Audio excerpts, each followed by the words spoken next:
All right, cool. So this is a due diligence session that I'm doing with JP Baric on mining. So I hope you learn something because I learn something every time I talk to this kid. So JP, thanks for doing this, man. Of course, Jason. Thanks for having me on. All right. So if you can just kind of tell me all you got, like you're out there, you're dealing with hardware, you're dealing with power acquisition, you're looking at North America in particular. I know you are kind of on the Gulf Coast, you're on the East Coast. I don't know if you're on the West Coast, but can you share with me kind of the macro on mining, Bitcoin, ASICs? I don't know if you're doing GPU mining, but just give me all you got. Yeah, I'll give you a quick background on kind of what we're working on. So a company that I founded back in 2016 was called Mining Store. We're now Orm Capital Ventures, and we are deploying mining facilities across the United States. Have done about 6 or 7 different deployments. Currently, we're focused on deployments in Iowa and upstate New York, and then deployments in Texas. Why Iowa? We have a lot of wind farm in Iowa. It's actually the second biggest state in the United States when it comes to the wind production there. And that's why we're focused on why we came to Iowa in the first place. And but kind of is wind cheap? I assume that wind energy. Yeah, wind energy, trades at basically $10 to $25 to $30 a megawatt hour, which is between 1 to 3 cents per kilowatt hour. Okay. And that's where we see a lot of opportunity is using a mix of wind energy and energy from the grid when JP, the wind isn't flowing. Is that like the work that guy T. Boone Pickens did back in the day? I mean, I remember this guy like going crazy about like wind energy. Is that his stuff? Honestly, I don't know who that is. You're going to have to enlighten me. T-Bone Pickens. It's T. Boone Pickens. I mean, what a name. But we'll check that out later. Anyway, sorry to interrupt you. No worries. So yeah, we're working on really trying to revolutionize the space, trying to revolutionize how people buy hash rate, how people buy miners, how people enter the mining space. We see that every 4 years after the halving, it grows by 5x. The total distribution to miners. Right now, we're at around $5 billion a year. In the next 4 years for this next halving, we expect that to go anywhere between $20 to $25 billion in rewards. So what that means is that, the industry is scaling. Even though we're getting less amount of Bitcoins, the industry on a US dollar basis is continuing to grow, continuing to expand rapidly. Hardware is sold out till almost December now for new equipment. Well, wait. So when you are buying hardware, what are you talking about buying and where are you buying it? Yeah, so we buy from all the major manufacturers. We started off manufacturing our own GPU machines. Now we just buy ASIC miners from Bitmain, from Canon and Avalon, and from WhatsMiner. Those are the 3 biggest. And those miners only mine Bitcoin, or can you mine other things with them? Yeah, a majority of them mine Bitcoin. I would say about 80% of the capital that goes in the space is going into Bitcoin miners. There are a small set of ASIC miners that still have fairly large mining rewards. Last time I checked, there was 5 coins that had over $1 billion worth of revenue per year to miners. So they're definitely growing, but mainly Bitcoin mining. And why has there been a change? I know there has been a change, but explain to me the difference in the miners or ASICs that were used before May 12th or the halving and what's being used now. Like what do we have? What do we have in the market? Yeah, so previously, before the halving in May of 2020, we were using S9s. Those machines came out in 2016. There was about 2 million of them that were made, and they were deployed for 4 years. They're still profitable at 3 and 2 cent power, but for most people, it won't make sense to run, especially with difficulty in Bitcoin prices today. Currently, we're using all new Antminer S17s. Can you run an S9 right now with power cost at 3 cents? And yeah, if you have 3 cent power, they will still barely make money every day. So you'd have to have massive scale. Not necessarily scale. It's actually people that have 3 and 2 cent power are usually at smaller locations where they find a unique opportunity. Because something I just learned recently was that over the past 3 or 4 years, there's been a lot of legislation that's been put into place, especially to make sure people aren't able to get under the 4 cent power limit for miners. And then it just kind of overall in the United States, we have these laws and regulations that basically prohibit us from getting cheaper than 4 cent power unless you have a wholesale power license, unless you're able to transact on the wholesale market at scale outside of the ERCOT market in Texas. So being able to run those S9 miners, you have to find small pockets of power across the United States where you can run maybe 1 to 5 megawatts. But you're not going to find a 100 megawatt farm with less than 4 cent power that's outside of Texas right now. That sounds like a political game to keep people out of the space. I mean, how in the hell are you being legislated out of competing for cheap power in North America? You're telling me I can't get 4 cent power? Yeah, that's kind of the limit they've set. There's a lot of state taxes. There's a lot of kind of incentives for distribution and paying those D&D charges, and it's very hard to get under 4 cents. That's why we brought on some great individuals on our team who've been in the power industry for 30 years to help solve this problem. Orem Capital Ventures is going to get its wholesale power license in the next 2 years. So we'll be able to transact on the wholesale market and won't have to deal with any of those issues that other miners face outside of the ERCOT market in Texas and the rest of the United States. So the power, I'm sorry, I don't want to move too fast. You know a lot about this.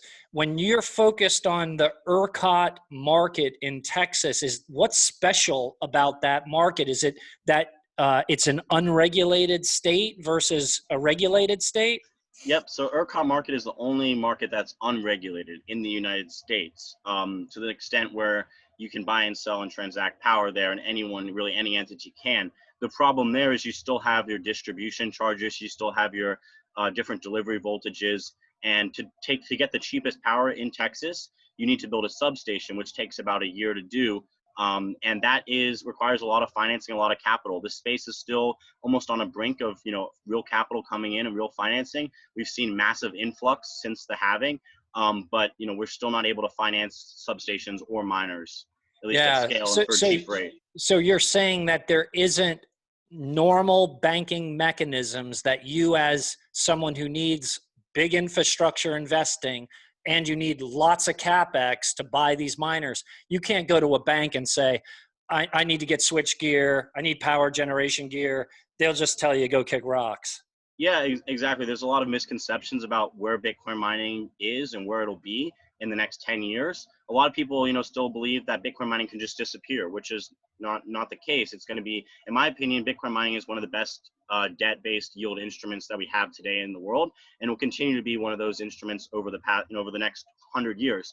We see that over. JP, what about all these proof of stake mechanisms and all these people that are saying, hey, we all want to be yield farmers, right?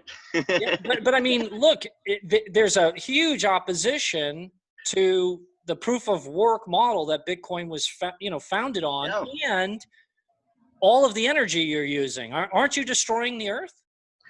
I mean, energy has to be used. It can't be stored. It can't, it's hard to store. You have to use it, and battery storage isn't there yet. So, the fact that miners consume energy, I think we're actually helping the marketplace. We're seeing that there's so much energy going up. We're going to be one of the biggest buyers of energy, miners as a whole, over the next 20, 30 years. And we're going to actually help, I think, move that conversation of renewables into a good spot. With all these renewable energy generation being put up, the grid doesn't have the stability it needs. Miners are one of the only people that will run 24/7, and we're actually the only industry that can shut off in milliseconds or in seconds to make sure all of our machines are off and we can give the power back. That's one of the nicest thing about ERCOT market, is that you can actually sell your power back. And as someone with a wholesale power license, we'll be able to do that across anywhere in the United States. JP, this is one of the things that I've been working on in terms of like a hypothesis. Can you create a scenario as a miner where you connect to a decentralized power generation source like PRTI, and you become what's known as a peaker plant, and you mine crypto most of the time, but then when there's a peak power demand situation in your market, you immediately switch off your mining and you sell to peak power, because it's an enormous arbitrage opportunity. Your $15 a megawatt could be $100 or $200 a megawatt for 2 hours. Yeah, that's exactly what we're looking into, and awesome. we call it vertically integrating. So we want to be a full stack, vertically integrated power producer and consumer. one of the, a company that produces its own power and consumes it is a unique approach. When we approach power plants and say we'd like to place 100 megawatts of power consumption on your facility, that blows their mind. They have a hard time understanding that someone's going to bring consumption to them. For their whole lives, they've been trying to sell to the grid. They've been trying to grab someone else. And in the ERCOT marketplace, we've seen those prices spike over to $3,000 a megawatt hour. So if you can sell your power for only I think it's like comes down to maybe 100 hours a year, you can get your rates down to almost zero, simply because you're able to arbitrage, as you mentioned. So what we're looking into is vertically integrating into 100 to 200 megawatts cogen cycle plants that are up for sale or that are being liquidated because of COVID or because of other things, and deploying a large scale operation there. As I mentioned, a 200 megawatt plant that comes out to right around $80 million actually. So it's cheaper than the miners. But once you add the miners for that, the project cost is close to $280 million. So are you looking at buying mothballed power plants? Exactly. That's because I know one in Florida right now that I'm being pitched. I can give you the information on it. It's interesting because the one we actually looked into and did due diligence on was in the Florida area. Yeah, maybe the same one. I got contacted by a group, so maybe we can look at that. Yeah, we'd actually love that. Together. We have some finance partners that are looking to buy stranded assets. No, because that's interesting to me as someone who's who's working in developing power from waste. This stranded asset power plant may be something that we could work on together. So I'll circle back with you on that. Yeah, it's something that we see, there's a huge opportunity. If you already have to spend a year to build a substation out in West Texas, to be able to get power at a cogen plant, the power costs and power generation costs are close to that $20 a megawatt hour range. And that's very good rate. You do have to amortize, the cost of the power plant, as I mentioned, $80 million. But we are seeing that the vertical integration of mining and power production is a very unique business idea and proposition because it has two revenue streams. And one thing is, the Bitcoin mining goes away. What happens? Well, this is a diverse revenue stream. Comes back to the same thing, which is the financing of this whole industry, and that the lack of credit in the space because of there's the lack of banking, because of the lack of financing. So it's almost like a continuous circle there. But we expect, capital partners, especially with Bitcoin having come after the Bitcoin halving, to continue to be interested in this space and to start deploying more and more capital to kind of take that game to that stage. Yeah. So step back for a second. Who are the best in class miners right now in the world? Like, give me two, just so. Yeah. So miners, as in best in classes and largest scale, running largest operations, scale, running. I want to know, like, who are the best in class mining organizations right now in the world? Yeah, I would definitely have to say, Genesis Mining has been around for so long. They have huge operations. They understand the hash rate game, where the goal of it is to build up as much hash rate liquidity after the halving events and before the peak, and then selling that off into the marketplaces to retail investors. They do a very good job at that. Bitmain and Matrixport, they're a huge miner. Matrixport has made it very easy to get yield from mining investments, and they're kind of taking that path of making mining more accessible. There's a lot of Chinese companies that are doing really well. In the US, we have Winston, and they became North Georgia, I believe. They're working with a couple different companies to build out a decent sized facility, 200 plus 300 megawatts in Texas. And then we have Layer One, which is kind of just starting off, backed by Peter Thiel, with Alex running that company. And so those guys are really pushing the envelope when it comes to selling the power and kind of doing what we're talking about. But there's not one behemoth that's come in and done it well. You could look at Hive and those companies, but they're not posting great returns. They haven't managed their mines very well. And they don't have very cheap power either. Give me a little bit more on that. What happened to Hive? Like, why was it problems with operational execution, paying too much for power? Like, what happened? Yeah, so I think there's the upgrade cycle of what happened to that company MGTM or the. No. There's a lot of miners in this space. They're still going around. They're still moving forward. I think they have a small deployment. Back to Hive though, basically what I understand is they have 2 or 3 big sites, and the sites went pretty well. The infrastructure looks like it's adequate, and they didn't have any cooling issues. I know they had some issues with acquiring hardware and S9s, and then the failure of a lot of S17s. So that was potential issue. What happened to S17s? There was a high rate of Yeah. not working, or what? Yeah, whenever you make these machines, and they move to a new model, the S17 was the first, or the S15 actually. The S17 was the second version of that model where they had two fans and kind of changed the layout, and that affects the overall stability. So they saw 30% of those machines, between 20 and 30%, go down, which is why the S19 is, why they quickly moved to a new version for some of the bad PR, and they noticed that was happening. But they've gotten a lot more efficient since since the S9 came out at 13.5 terahashes for one kind of shoebox size. The new ones run at 110 terahashes for double shoebox size, and that's about a 4x increase in hash rate. Yeah, tell me the price difference. So you're saying there's Well, almost a the price 10x difference when the S9 came out, it was the same. It was right around the $2,200 mark. It was industry standard. This is the same type of price point. Maybe it's a little bit more. We're shipping now close to 3,000-ish, but that same type of price point when it comes to deploying this infrastructure on a per megawatt basis, it comes out to right around $1 million a megawatt. Interesting. Okay. All right. Sorry to interrupt you. So continue on what you guys are doing here in North America.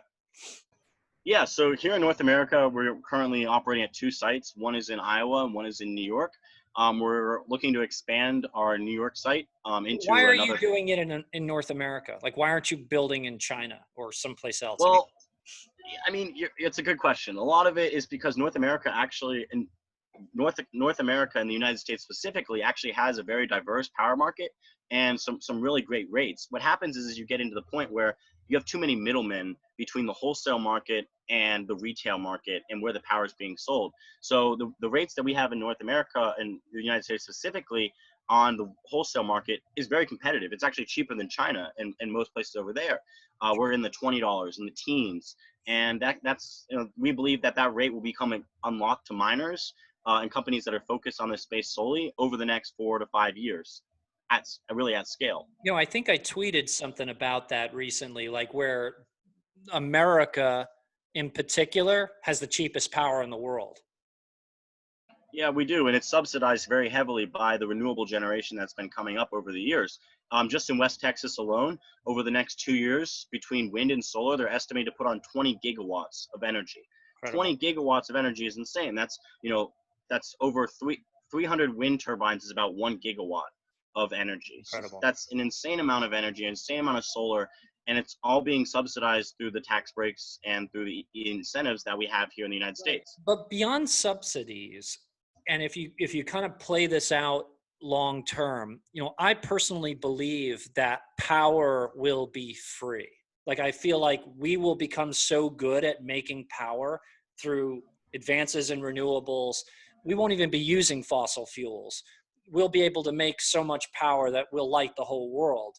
In that situation, we don't use subsidies. How does that affect mining? You're literally a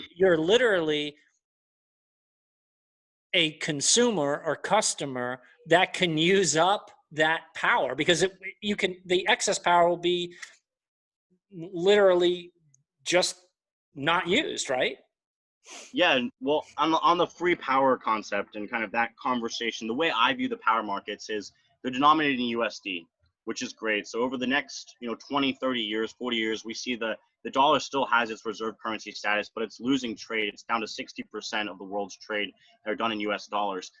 So US dollars are going to become worth less. Power is still denominated in US dollars. The energy prices are going to become worth less. And we're mining a scarce digital asset, which is Bitcoin. So on the bottom side of our operation, our OPEX is going to continue to decrease on the monetary side and the energy production side because so much more production is coming up. I think overall power, maybe one day will be free. I don't know if that's going to be 100 years, 200 years from now. Right now, I believe that there will be pockets of energy where you'll be able to find very, very cheap power, where as a market maker coming in and buying it and being basically having a monopoly in the space, coming to West Texas where there's really no one buying your power, coming to places in Iowa where there's really no one buying the power at scale, coming in, you'll be able to really negotiate a very, very cheap in price and long-term price where you can provide that service, that ancillary service, as we mentioned earlier, where as a miner, you don't have to run 24/7, you can run 24/6 and sell that one day when it's peaking at 100 degrees. So that's how we see the markets kind of interacting and where the prices are going to go and why we're excited about this space.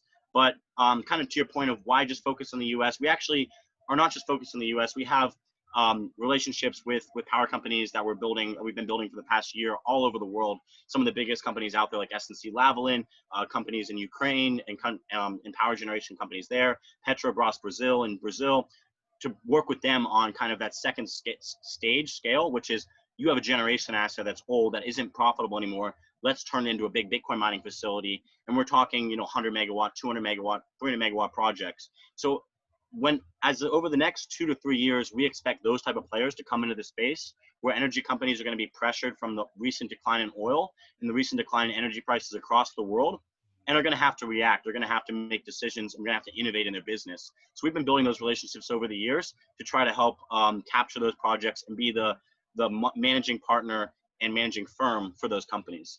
But JP, how do you overcome this banking situation? I mean, you can't. You're talking to me about things, Yeah. and I've dealt with this before. It's like, hey, I want to build a waste to energy plant and produce 6 megawatts of power. Just 6 megawatts of power. It's like, and then 15 million, 20 million, 40 million. It's a lot of money. It's not like starting a pizza place. So how do you No. actually get someone to write you an $80 million check? And Jason, that's the one thing that sits on my heart and I think about almost every day, which is the kind of this almost discriminatory practices of the financial industry towards the Bitcoin miners and towards this industry, which just uses energy. It's just math. You have a spread. You take your spread from the Bitcoin price and you use the energy. It's very hard. How we're approaching it is we're looking at secured bonds, senior secured debt. We're looking at even talking to energy firms that deploy energy assets. They're not in their pro forma, it's not in their ability to invest in Bitcoin mining, so they can't do it. But we see funds are coming up. We see the opportunity to really kind of turn this into a DeFi product where the people are able to invest and get a steady yield from a mining operation through a DeFi like product where there's no barrier to entry and it can be bought and sold. That's an opportunity there, but it's like you said, you're not going to get 100 million, you're not going to get $1 billion from the community. It's really going to come from the institutions. It's going to come from, I think, education, and then the need for the energy space to innovate. The need to understand that there's capital is at 0%. Okay, so if I'm an energy company and everyone else has 0% capital, we're all just making energy plants that are producing this flat yield that's continuing to decline because there's so much more energy being produced. So now there has to be a differentiating factor, and we hope that Bitcoin mining can step in and help solve that problem. But until it really becomes a big problem for these industries, it's going to be hard because the energy companies are the people with the credit. And I don't think the biggest thing that's been for me is like, wow, I've spent 6-7 years, in the community, 4 to 5 years building this company. There's still the same problem we have as the credit issue because we haven't been able to, to build it as much as we would like and to be able to get the loans that we'd like from banks.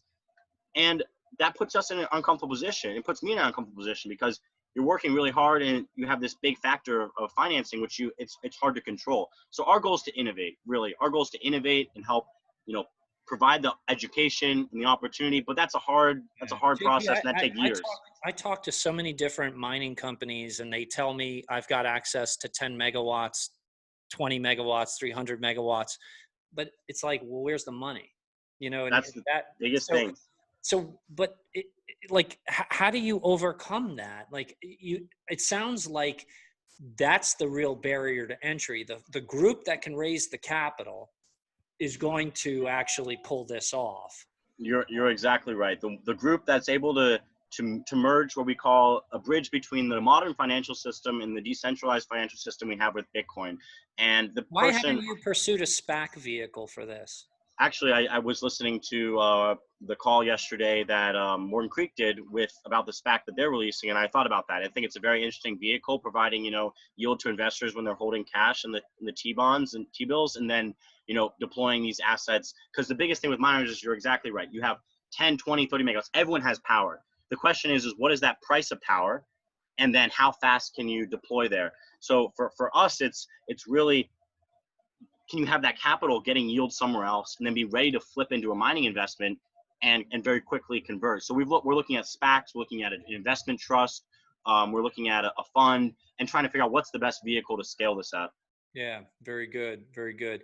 And then it seems like mining is a 4-year cycle where the technology becomes antiquated, a halving occurs, the difficulty, that's just a massive difficulty shock. Then there's a supply shock, um, and you have to reinvest. Do you think that the market really understands that as well, or are people, it's still like a lot of education, and you're trying to scale a business while Bitcoin's just doing its thing?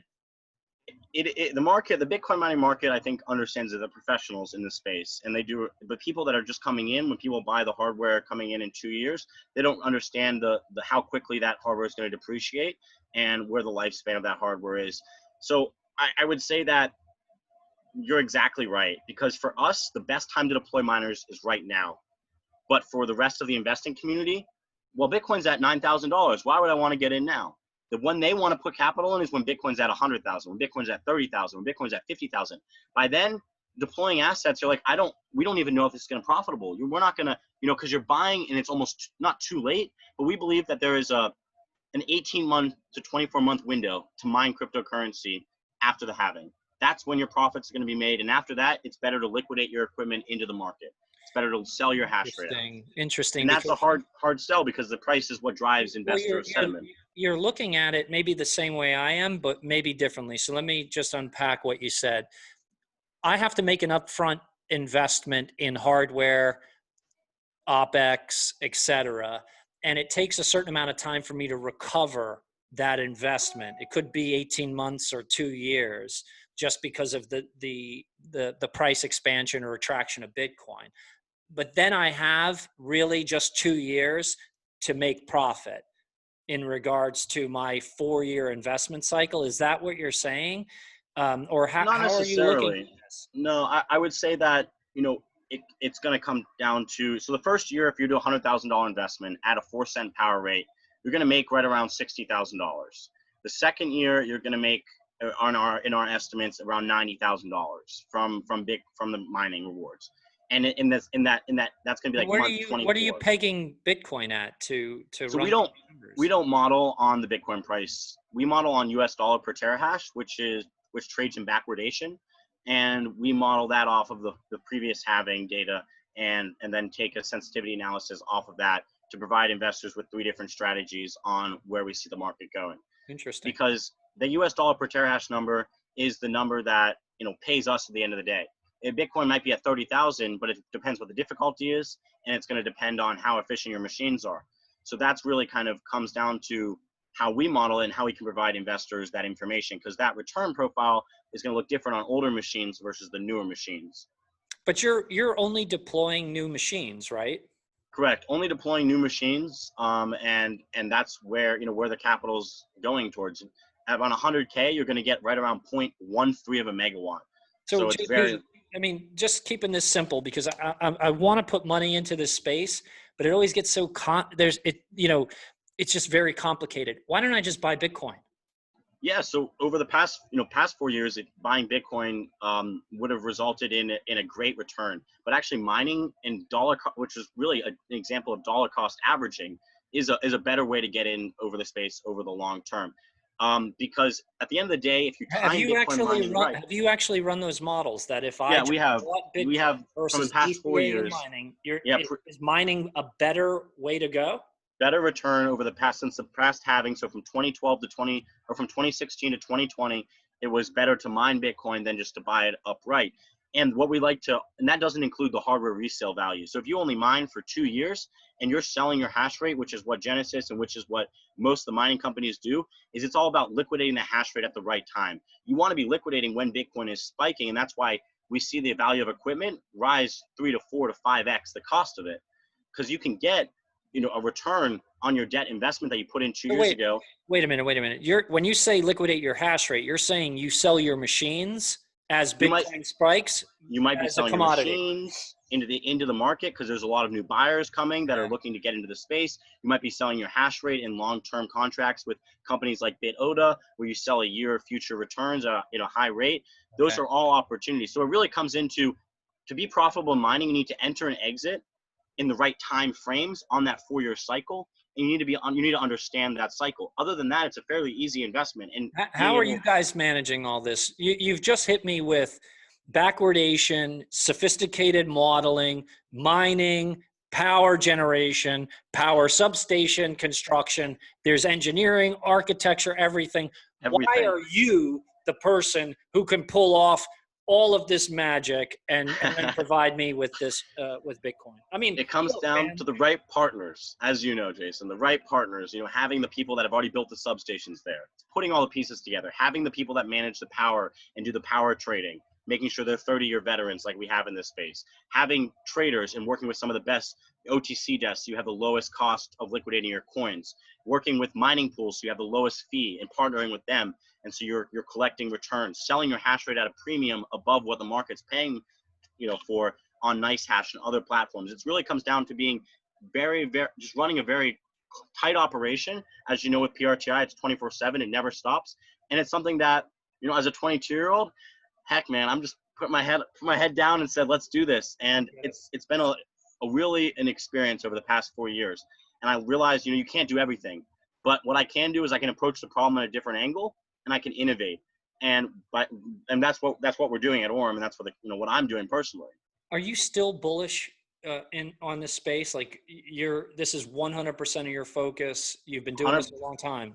100% of my focus. I believe that Bitcoin mining has the opportunity to become, a huge opportunity for yield, for debt investors, for retail investors, for anyone to be able to get a consistent yield from it. And that's where we're looking at building structured products that, provide that yield. Are you just early?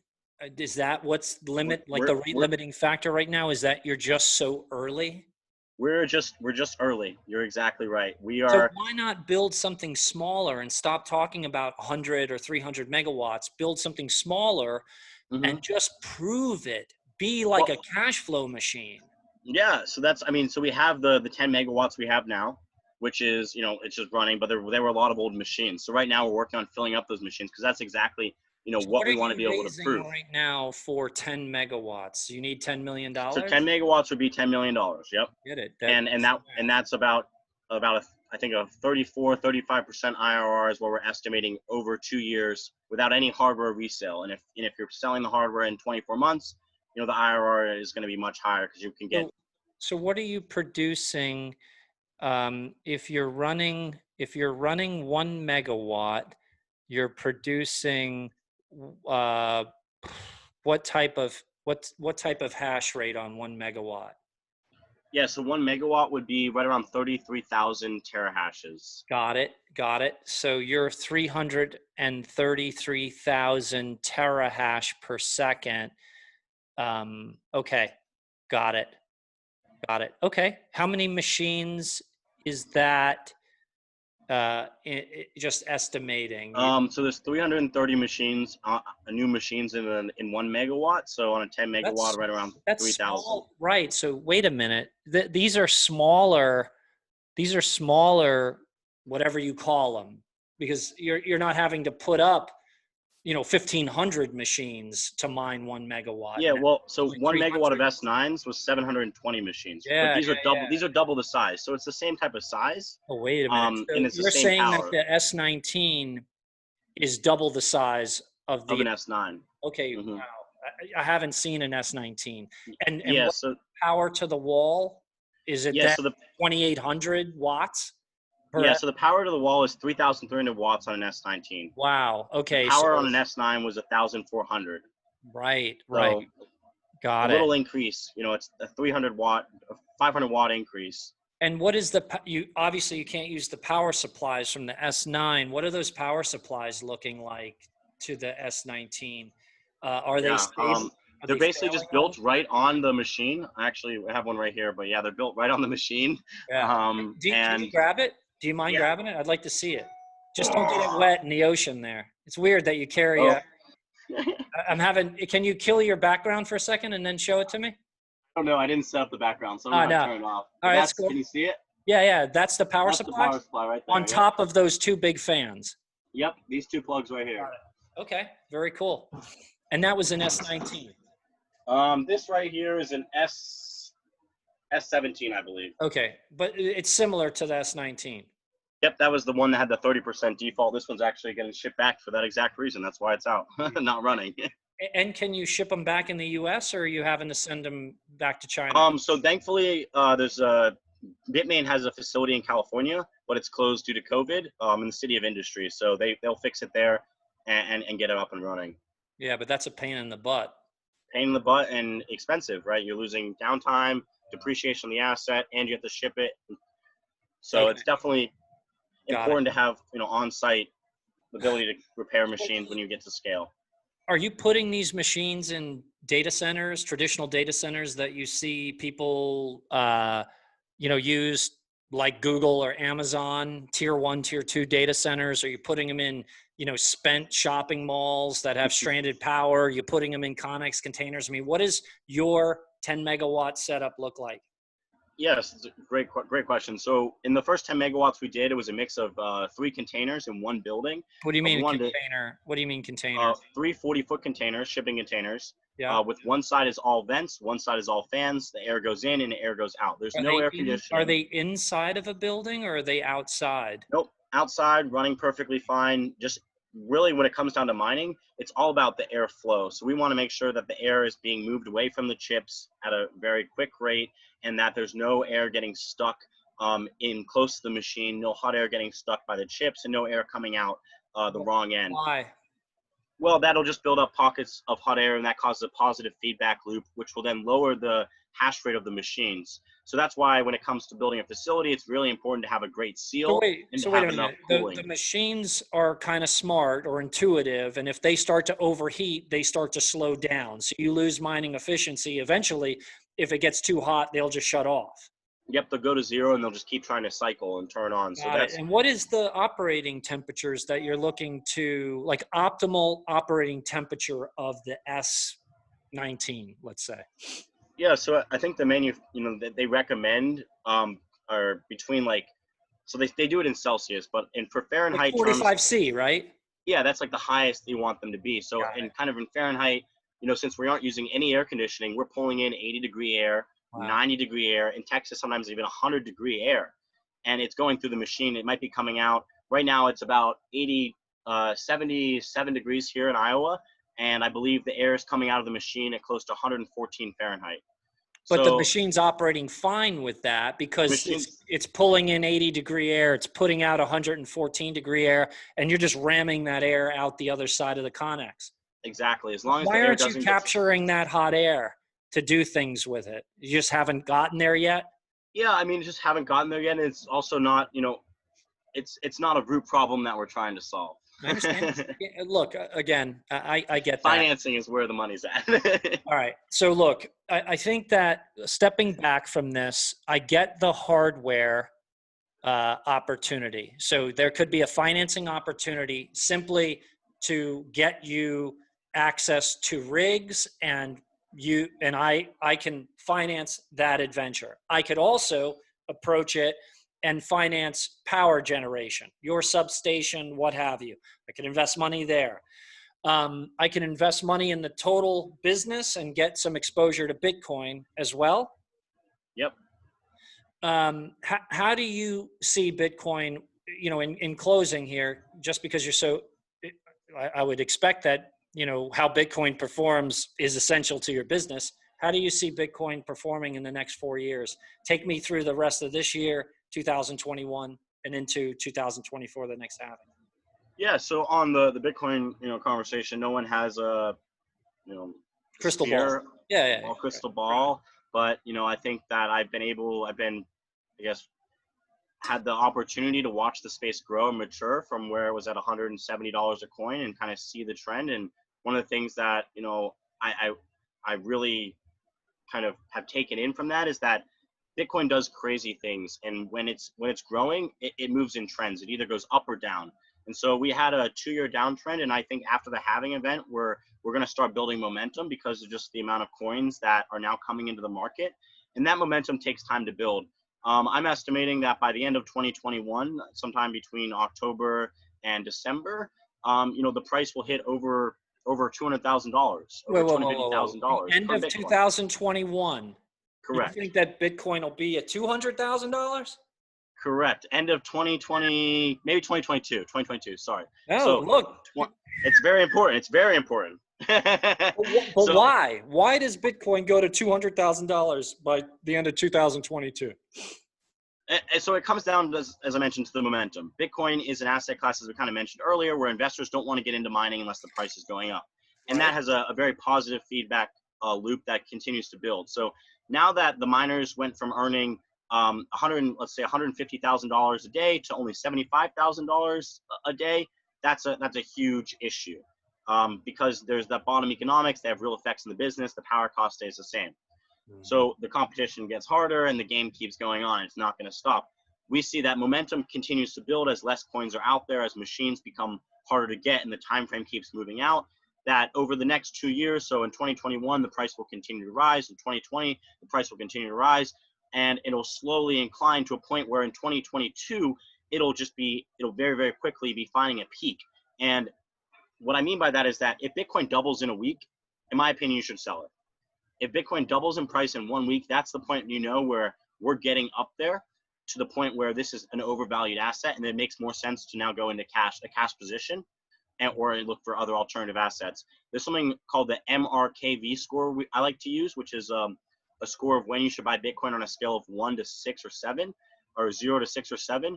And right now, I think it's sitting at like a 1. But when it gets up to that 5 or 6 range, that's when you want to be selling, because that's the point where it's just overvalued, based on this metric and based on some long-term profitability for miners. Interesting.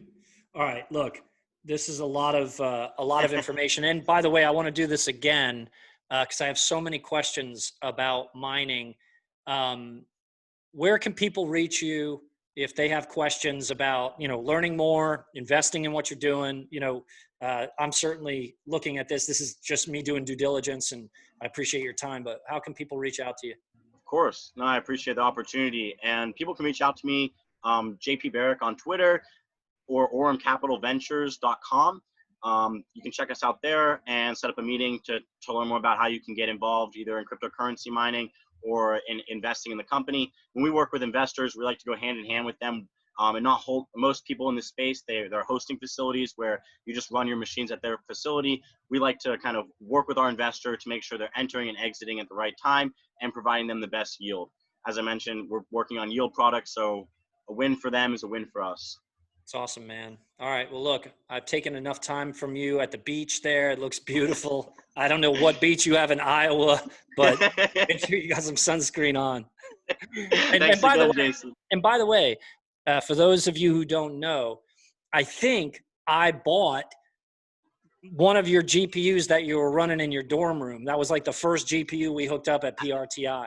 Yeah, actually, let's tell that story. So my parents' house, I had a 4U server case. It was the very first design we ever did for one of our server cases. I meet Jason, I meet you, and he's like, yo, where is this GPU rig you got here? Where's this money-making machine? Well, Pomp introduced me to you, and I think you were like, go and get it. And so I went to my house, picked it up, and now I'm back at PRTI with this thing set up on the ground. I plug it in. They're like, what's all these GPUs laying around here? And then it was crazy. Started making money that day, and then we built the most expensive. Yeah, and then you built the most expensive closet in the world. That's for another day. But no, man, I appreciate all that you've done. I mean, I tell people, my introduction to crypto wasn't Bitcoin. It was Ethereum. It was mining Ethereum. And we were mining Ethereum at like, I don't know, $45, $45 a coin. What price were you mining Ethereum? We got in at $2 or $3 right when the mining kicked off. We were one of the first miners. We had like 2% of the network back in the day. We were mining over 500 Ethereum a day, but sadly you have to pay your power bills. So don't have that anymore. Did you start that when you were in college? Actually in high school. Yeah. Senior year of high school is when I started it, and it was a great learning experience. I'm glad I've been doing it since then. Well, congratulations, man. I'm certainly interested in your success. I want to see you guys win, and I love mining. And let's get that money, man.